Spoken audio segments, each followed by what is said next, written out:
Married কাপলদের জন্য রিডিংটি। আপনার husband বা ওয়াইফ এই মুহূর্তে কী চিন্তা করছেন? দেখুন, আপনার হাজবেন্ড বা ওয়াইফ এই মুহূর্তে প্রচণ্ডভাবে নিজের লাইফে বার্ডেন নিয়ে আছেন, গিল্টি নিয়ে আছেন। আপনার সঙ্গে উনি হয়তো খুবই খারাপ করেছেন, সেটা উনি এই মুহূর্তে ফিল করছেন।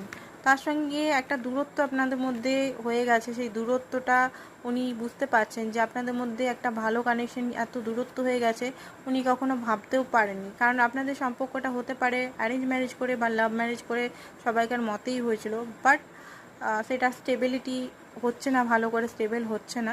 বাট আপনার সঙ্গে একটা আকর্ষণ ওনার ফিল হচ্ছে মাঝে মধ্যেই। আপনার সঙ্গে যে একটা মুভমেন্ট কাটিয়েছিলেন, যে মুভমেন্টগুলো, সেই মুভমেন্টগুলো কথা মাঝে মধ্যেই ওনার মিস করছেন, মাঝে মধ্যে প্রচণ্ডভাবে মিস করছেন। আই থিঙ্ক আপনিও ওনার ফটো বা ওনার নাম বা ওনার কথাগুলো হঠাৎ করে আপনার মনে পড়ছে, ওনার রাগ, ওনার ভালোবাসা, সব কিছু মুভমেন্ট, এটাই হচ্ছে আপনাদের